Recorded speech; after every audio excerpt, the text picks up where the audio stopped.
Good afternoon from Göttingen in Germany. At the beginning of my presentation, I would like to cordially thank John Treiman and Ed Walsh to offering the opportunity to present this talk to you on the behalf of the actual PD rhythm sessions. I would like to start my presentation with our prospective assessment on catheter ablation in patients less than 18 years in Europe, which we conducted between July 2012 and June 2017, which we named Europa and which was published in Europa last year. The purpose of this study was to assess efficacy and safety of catheter ablation procedures in the modern era with the use of the non-fluoroscopic mapping systems. And we were able to cover 683 patients, children and adolescents from 5 experienced pediatric EP centers. All those kids had and adolescents had catheter ablation of various substrates by radiofrequency or cryo-energy, and more than 90% had AV-NRT or AVRT. Overall procedure success rate was more than 85%. Complication rate was low with 0.7%, and there was no permanent AV block during this study.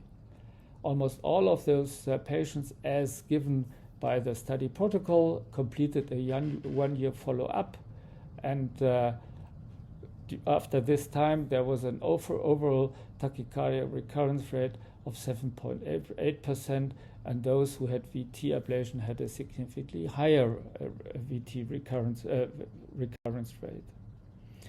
When we the next slide shows you success related to tachycardia substrate, and as you can see, and I would expect that we had very high success rates in those kids with accessory pathways mediated tachycardias and AV-NRT.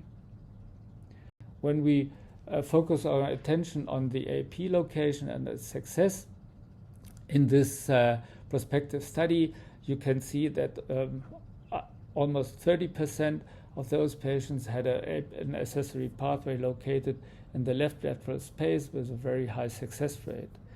The next common AP location was in the post-septal space, and the success rate again was comparably high.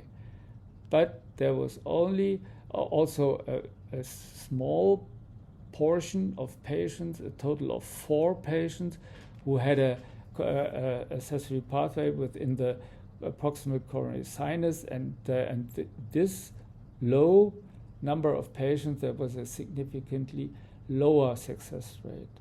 This may mean that there are patients with the accessory pathways that cannot be assessed by the standard endocardial approach, which may result in ineffective treatment due to an epicardial location of the accessory pathway. It means that ablation within the coronary venous system or a true epicardial approach may be required in these patients. The next slide shows you a schematic presentation of the posterior surface of the heart, illustrating the hypothesis for coronary sinus ventricular accessory pathways, which are formed by the coronary sinus myocardial code with extensive connections to the left and right atria and sleeve-like attentions of the myocardial code along the middle cardiac vein and the posterior cardiac vein, which finally allow antegrade and retrograde conduction between the atria and the ventricles. This drawing was obtained from a study from the group from Oklahoma, published in Circulation in 2002. In this publication, a total of 480 patients were studied who had post-receptal accessory pathways, and in a coronary sinus ventricular accessory pathway was found in more than 1/3 of those patients, which is probably higher than expected because almost 60% of those patients had a previous failed ablation procedure. It is of note that in this study, abnormalities of the coronary venous system, which means diverticular or bulbous enlargement of the cardiac veins, was found in 30% of the patients. For the purpose of this presentation, we reviewed our experience in our Children's Heart Center in Göttingen, Germany, on those patients who had catheter ablation of an epicardial accessory pathway. And we started our retrospective study from October 2002 and until December last year. During that time, more than 800 patients had an accessory pathway ablation procedure performed. 24 patients had an ablation of an epicardial pathway. Median age was 12 years, median body weight almost 44 kilograms. 22 of the patients had a normal heart. One patient had a status post-surgical repair of a common atrium, pulmonary stenosis, and one patient had a subaortic stenosis. Pre-excitation pattern was present in 13 of the patients during sinus rhythm. And we formed a control group for comparison of our results with contemporary mapping ablation data from the Europa registry, and those patients was matched to our study group concerning tachycardia, substrate, age, and body weight. A brief overview to our methods. As institutional standards, our patients have a selective coronary angiography performed before an ablation procedures using 4 or 5F catheters. A retrograde CS angiography was performed using an Amplatz left catheter where appropriate. We found a coronary sinus diverticulum in 25% of the patients, and for detailed mapping and ablation, a steerable sheath was used as appropriate. RF ablation was performed in patients less than 25 kilograms with a 5 French catheter, 4 millimeter tip, target temperature 65 degrees, power output 30 watts for a duration of 30 seconds. Older patients had RF ablation was performed with 7 or 8 French catheters, 4 millimeter tip, again target temperature 65 degrees, 50 watts output, and again 30 seconds, and we used no irrigation. Cryoablation was performed with 7 or 9 French catheters with 4, 6, or 8 millimeter tip electrodes, target temperature of minus 70 degrees Celsius for a duration of 4 minutes. A local LISA non-fluoroscopic mapping system was used in the first 13 patients until the end of the year 2012, and afterwards we used the NAVEX system in the remaining 11 patients. RF ablation was performed in 19 patients, cryo in 5 patients, and all those 5 patients had a CS diverticulum.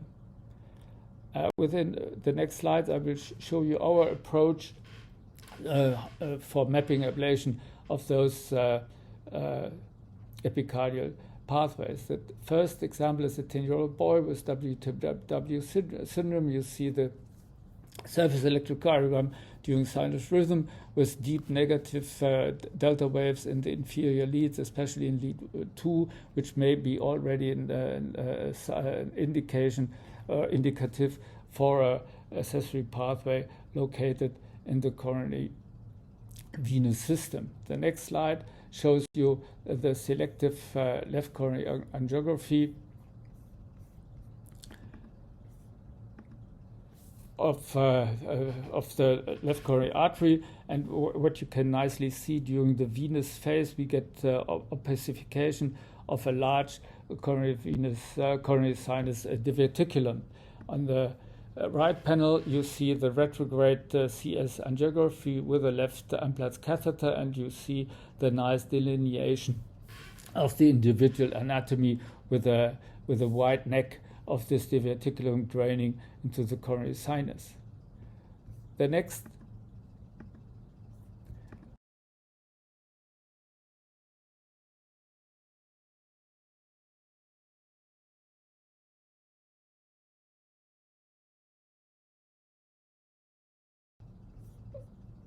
slide on the left panel shows you the detailed mapping within the neck of the CS diverticulum, and with on the right side you see the ECG tracings during sinus rhythm. What you can see that we get a unipolar electrogram from the tip electrode of the mapping and ablation catheter with a true QS pattern, and we have continuous activity between the tip electrodes of the catheter. And on the next slide,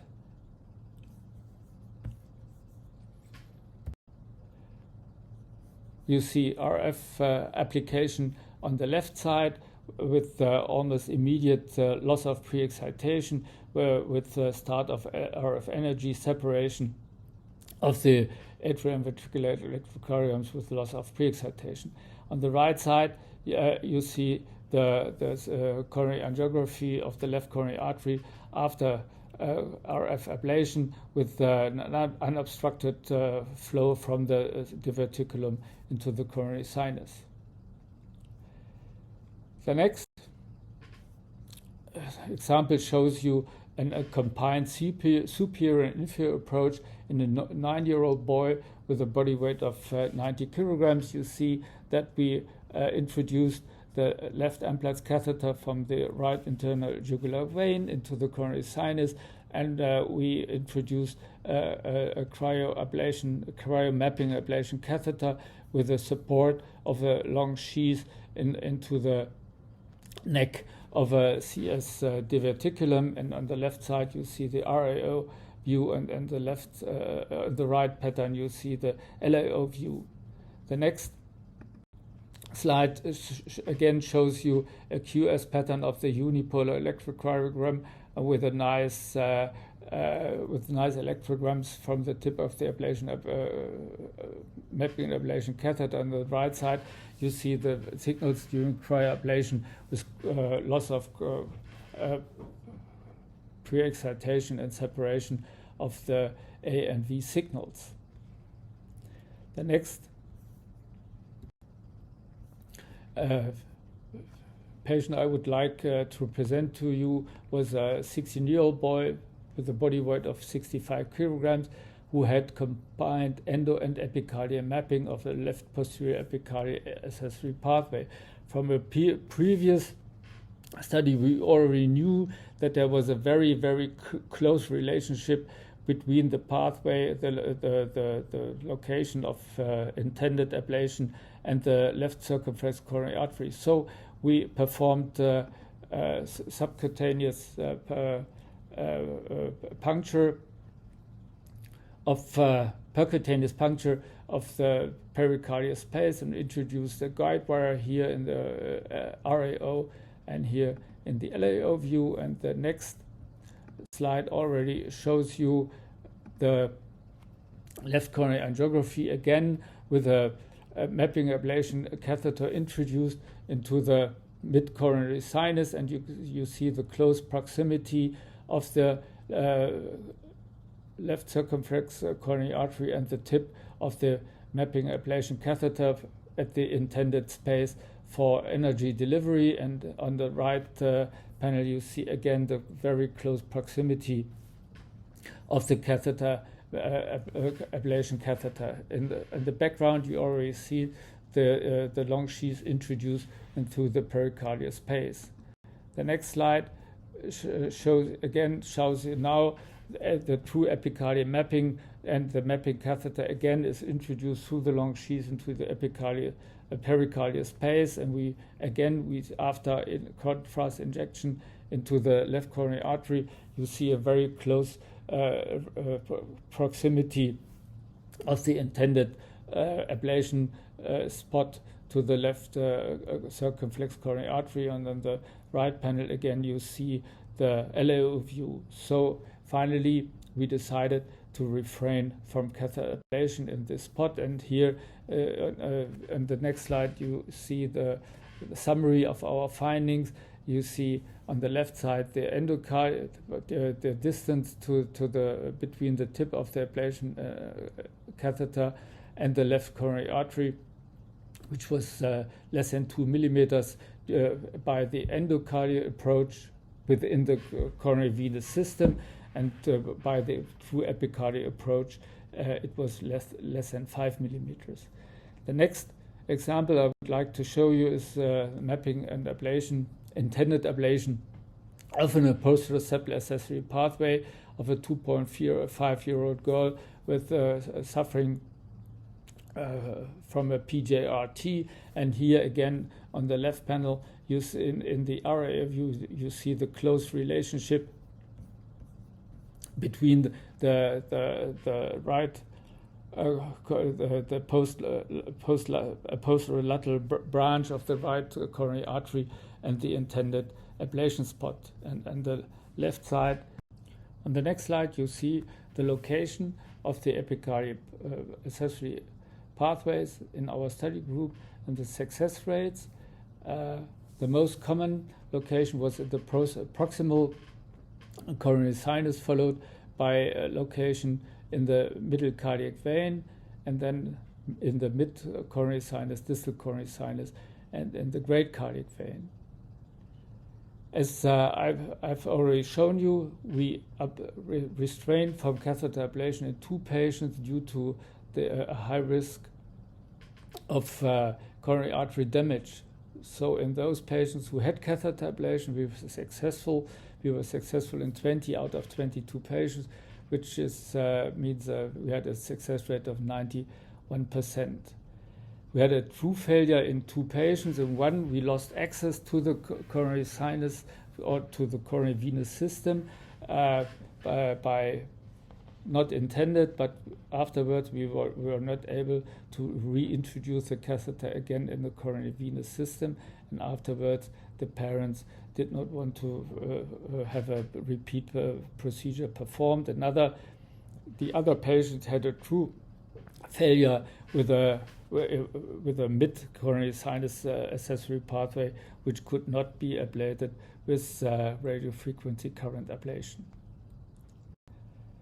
Our procedural data in brief: for the whole group, we had the median procedure duration of 215 minutes, a median fluoroscopy time for the whole group of 14 minutes, a median ablation RF time of 3.5 minutes, and cryoablation of 8 minutes.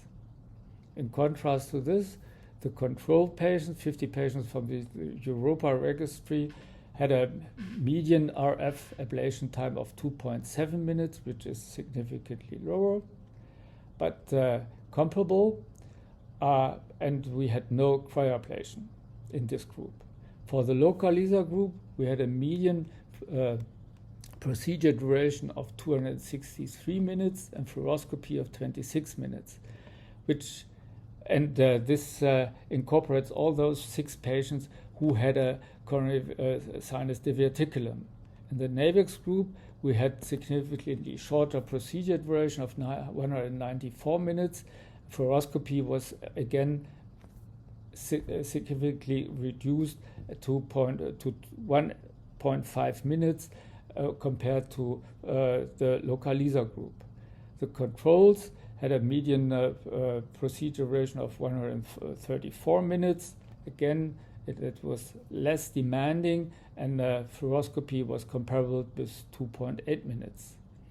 During a median follow-up of almost 8.5 years, we had an SVT recurrence in 5 of those 22 patients. We had an initially successful procedure, and in the meanwhile, we performed a reablation in 4 of 5 patients, which was again successful.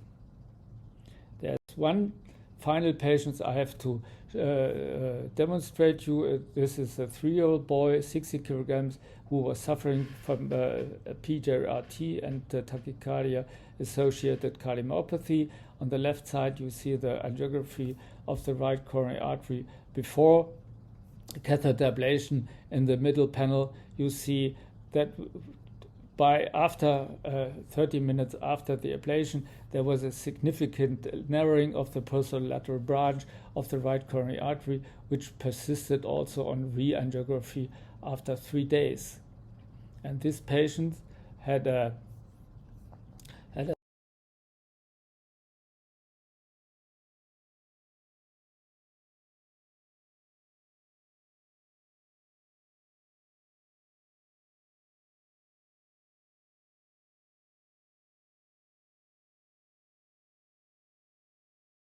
cardiac MRI performed 8 weeks after RF ablation. He had normal perfusion under baseline conditions, but after adenosine stress test, he had significant diminished perfusion of the basal aspects of the left posterior wall. So this was significant coronary artery damage induced by RF ablation in this location. So I come to the summary and conclusions. Mapping and catheter ablation of epicardial accessory pathways require an individual approach depending on AP location and patient size. Selective angiographic delineation of anatomy, including coronary artery supply, is important for success and safety, and success of RF and cryoablation in our group was less than in those who had non-epicardial locations.